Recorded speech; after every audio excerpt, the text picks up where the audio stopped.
Well, hello there. This is Nicole Creamer with Nicole Creamer Insurance Services, or NCIS5. Welcome to our Medicare educational series. I have designed these presentations to be short and informative so that they're not overwhelming. So in this particular video, I will cover the basics of Original Medicare Parts A and B. But to learn more about other parts of Medicare and terminology, check out my other videos. And if you like this video, please click and subscribe. Okay, hey, what is Medicare? Well, there are multiple parts to Medicare, including Part A, which is hospitalization, Part B, which is your physician and outpatient services, Part D, which is prescription drug coverage. Yes, Part D, just remember D for drug. Part C, Medicare Advantage plans. So to keep this simple today, as I mentioned, I'm only going to provide an overview of Original Medicare Parts A and B. That's your inpatient hospitalization and physician services and outpatient services. What is Original Medicare? Well, Medicare was enacted by Congress in 1965. It was originally designed to support single mothers and the elderly. Today, Medicare has 4 parts. However, Original Medicare only includes Part A, which is the hospital coverage, inpatient hospital, and Part B, which covers physician and outpatient benefits. Then later in 2003, the Medicare Modernization Act added Medicare Advantage plans, which are more well known as Part C of Medicare. And then finally in 2007, they added that drug benefit, Part D, to the component. Now, Original Medicare is administered by the Centers for Medicare and Medicaid Services, or more commonly known as CMS, which is a federally funded program. While Medicare Parts C and D are regulated by CMS, they are administered by private insurance companies. So that's a big distinction between A, B, C, and D. So A and B are regulated and administered by CMS, while Parts C and D are regulated by CMS, but administered through private insurance carriers. So who's eligible for Medicare? Individuals must be U.S. citizens and have resided in the United States for 5 continuous years. They're 65 years or older, or those who are under 65 and have been disabled for at least 2 years would be eligible for Medicare as well. One thing I do want to call out is, regardless of age, individuals who've been diagnosed with end-stage renal disease or kidney failure or even ALS, Lou Gehrig's disease, those individuals are eligible for Medicare upon diagnosis, regardless of age. So keep that in mind. When are you eligible? This is a loaded slide. For most people, eligibility is the first of the month in which you turn 65, unless your birthday is the first of the month. Then your benefits will go into effect the month prior to your birth month. So if your birthday is May 1st, your benefits will actually go into effect April 1st. If your birthday is May 2nd, your benefits would go into effect May 1st.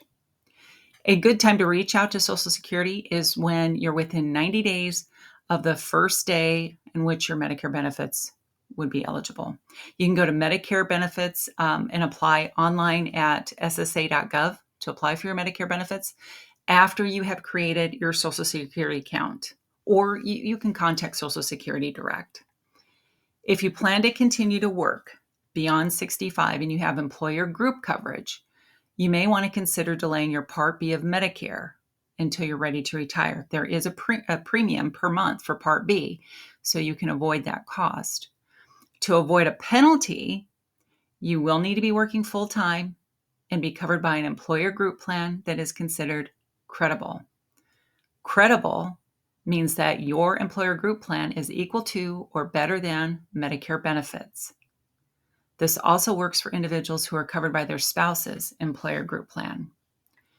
Most retiree and small employer group plans, now this is the caveat, with less than 20 employees require people to sign up for they may require people to sign up for Parts A and Part B as soon as you're eligible. So if the plan you're offered requires Medicare enrollment, you will want to enroll in Medicare B. If you don't sign up for Medicare B at that time when you're first eligible, you may have to pay late enrollment penalties in addition to the standard Part B premium for as long as you have Part B. That penalty never goes away. You may also experience periods of time when you have limited or no health coverage. So again, you want to make sure that you confirm with your employer or insurance carrier if your current plan is credible or if they require Medicare enrollment. So the key here really is to make sure that you have that credible coverage. Then you can delay your Part B and avoid paying that Part B standard premium. But if you don't have credible coverage or with a small group plan, you may need to enroll in B of Medicare to avoid that penalty. Keep that in mind.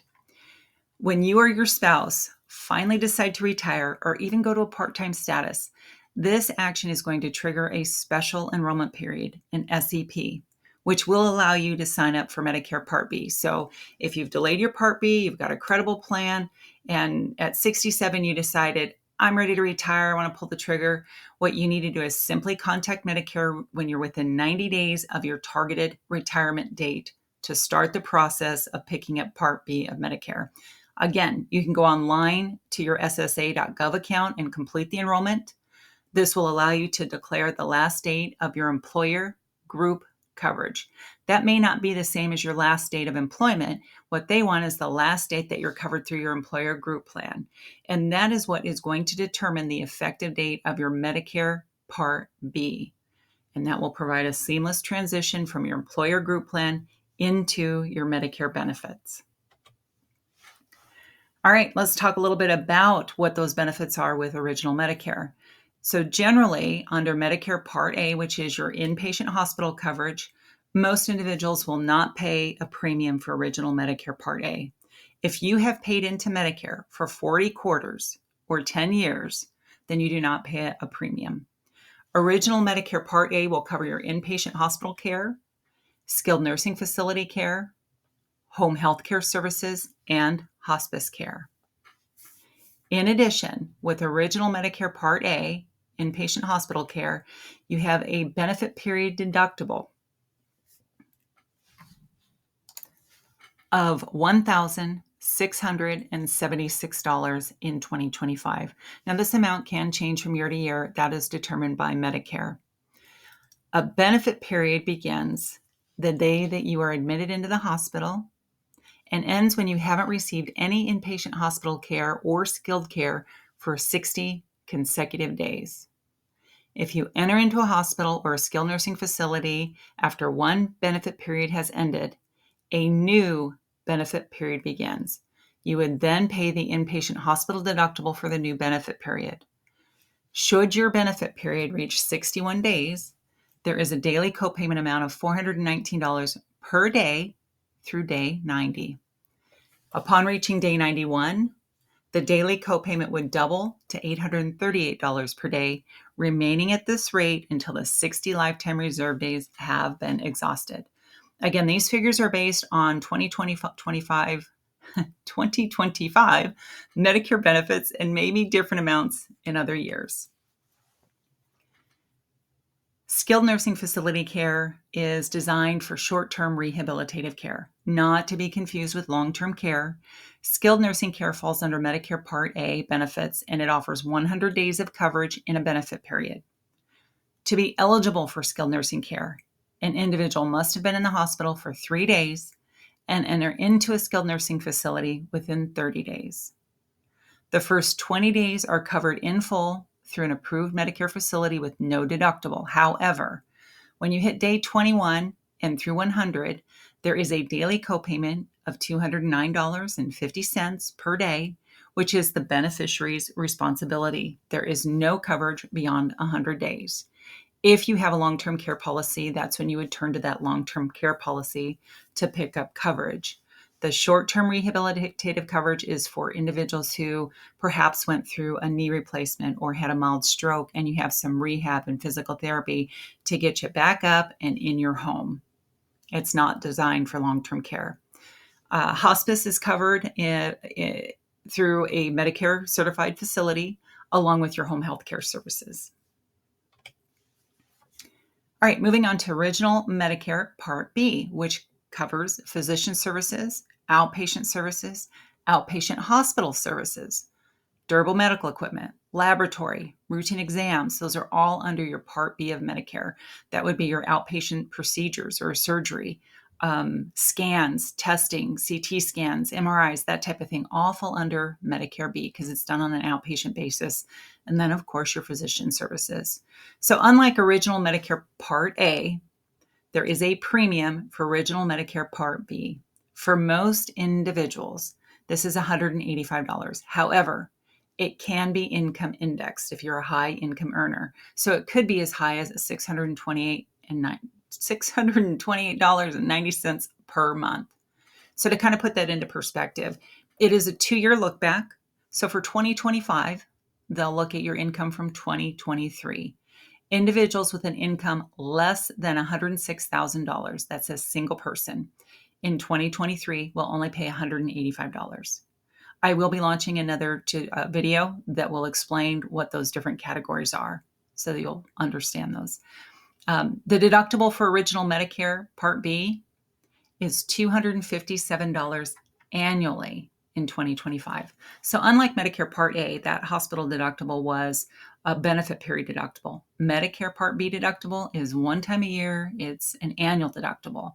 However, after you meet that $257 deductible, there's a 20% coinsurance, which applies to most services. An important thing to note here, Medicare Part B does not have a stop loss limit. So without a cap, individuals would continually pay 20% of the balance due for their physician and outpatient services, regardless of what the charges are. And if you reflect back, I had mentioned that that includes outpatient procedures and testing, which may include Part B drugs, chemotherapy treatment, that type of thing. So that could add up rather quickly, especially if you do not have secondary coverage. So keep that in mind when you're looking at your original Medicare benefits. Additional coverage through Medicare Part B, it will cover Medicare Part B, a one-time preventive visit when you're within the first 12 months that you have Medicare Part B in effect. This visit is called the Welcome to Medicare Preventive Visit. This is a great way to get up to date on important screenings, shots, talk to your doctor about your family history, and how to stay healthy. What happens during the visit? Well, during the doctor visit, your doctor is going to go over and record your medical and social history, like alcohol or tobacco use, your diet, your activity level. They're going to check your height, weight, blood pressure, calculate your body mass index. They'll give you a simple vision test. They'll review any potential risk for depression or your level of safety. They will also offer to talk to you about creating advanced directives, which are legal documents that allow you to put in writing what kind of health care you would want if you were too ill to speak for yourself. If you've had Medicare Part B already and it's been longer than 12 months, you can still get a yearly wellness visit to develop or update a personalized prevention plan based on your current health and risk factors.